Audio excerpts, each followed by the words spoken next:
Devin Haney reacts to Artur Beterbiev, ranking him number 5, and he says he's coming for the pound for pound number 1 spot. I'm coming for the number 1 spot. During the fight week build-up for the undisputed fight with Artur Beterbiev and Dmitry Bivol, Artur Beterbiev was asked, regular media questions. He was asked his current top 5 in boxing. His list is as follows: Terrence Crawford, number 1. Naoya Inoue, number 2. And he says Usyk and Naoya Inoue kind of share the number 2 spot in his opinion. Number 3, he has Canelo. 4, he has Tyson Fury. And number 5, he said Devin Haney. And he when he's answering it, he's taking, I don't know if it's because English is not his first language, but he did take a little while to kind of think of names, and then that was his list. So, I don't know how hard he thought about the list, but that was the list. Devin Haney has seen this, and he has reacted to this, saying, but these Twitter trolls know more than Beterbiev, right? I will be number 1 pound for pound, inshallah. So Devin Haney says he's on his way to the number 1 pound for pound spot, previously held by guys like Terrence Crawford. Well, I guess Crawford's current, but past guys would be guys like Floyd Mayweather and Andre Ward. Now, my thing is this: it is not, far be it from me to tell another man what is fully capable, because I know I wouldn't want a label put on me. People do it anyway, especially insecure people. They'll put labels on you, say you can't do this or you can't do that. So I try my best to, when I'm giving commentary, to be fair and give fair, unbiased, accurate commentary and not put thresholds or things like that. Like, of course, it's a fine line because some people, you don't really know where they go. Like, let's be real. There's boxers where they're at a point in their career where they probably should really retire. You see it in the UFC as well. Fighting, these guys, this is what they know. So some guys don't know when to give it up. So it's a fine line. It's a thin line between that. I try my best not to say, who should retire and who can and can't topple whatever feat. But I will say this, which is the same thing that I've been saying since April 20th regarding Devin Haney. The road back is going to be a long one. This is what I'm talking about. Let me break it down. It's not going to be necessarily 1 fight. It might not even be 2 fights. But since the Ryan Garcia fight and how it played out and everything that's transpired since, I feel like that pushed Devin Haney back several fights where we won't necessarily know until, it depends on who he fights next, of course. The stiffer the competition, the harder the competition, then it's sink or swim. However, if he does what I think he should do, which is to take more of a tune-up style fight, pretty much a gimme fight, a fight where he'll be heavily favored to get his bearings back and things like that, then that is when we won't really know until he steps up to the same type of caliber that he lost to, which was later overturned, which is Ryan Garcia, right?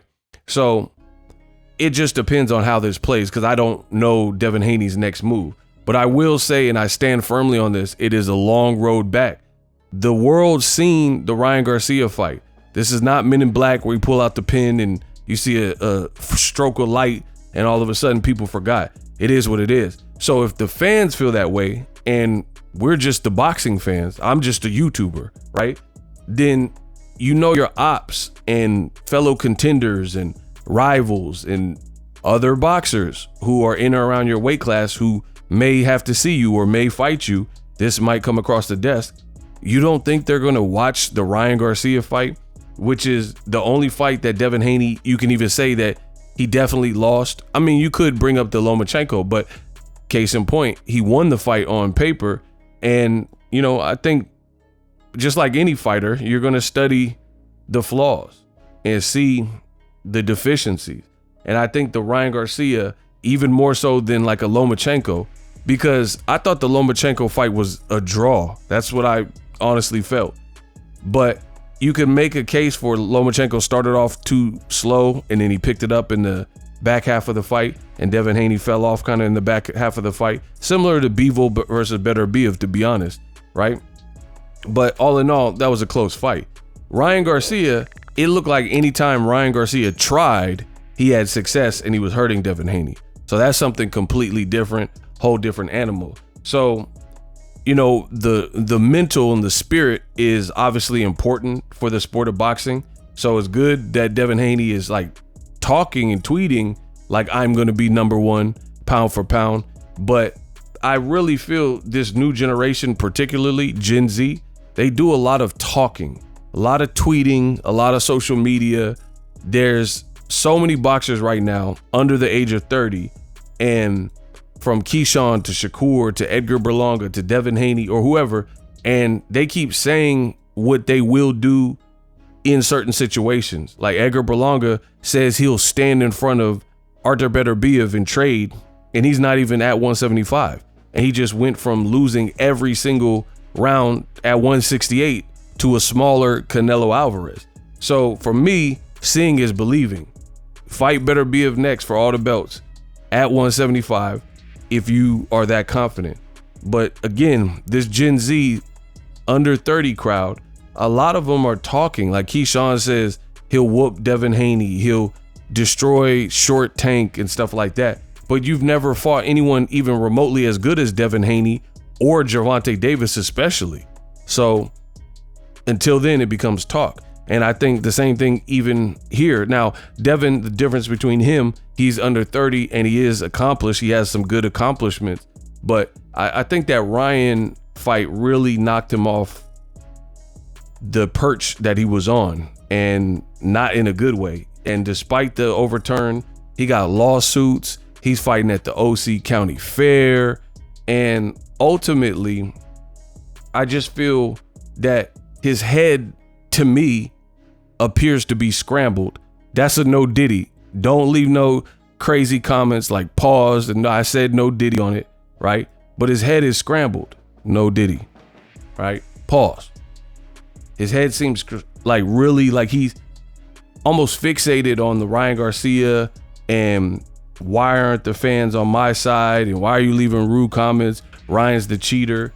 And you got to just move on with life. We'll see how the lawsuit and all that plays out for Devin Haney. But, you know, Devin seems to rejoice when people say positive stuff to him on social media, and he needs that echo chamber. Like the fact that Beterbiev said this, you know, he's like, oh, you Twitter trolls know more than Beterbiev, right? I don't know. Like as if it proves something. I mean, I could tell you countless times where fighters get it wrong.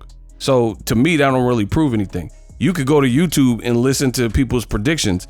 I would say 99% of fighters picked Bivol to win and he lost. I was one of the few people that picked Beterbiev to win and included a decision, said a decision is not out of the realm of possibility. So to me, Beterbiev doing this kind of lazy top 5 pound for pound list, that doesn't really prove that you're back because a fighter believes you're pound for pound top 5. The biggest thing is you're going to have to show that. And again, as I stated at the beginning of this video, depending on your competition level and how you look in that fight, ultimately that's going to determine if you could get back to the same graces you were in before the Ryan Garcia fight. Ego thoughts, man.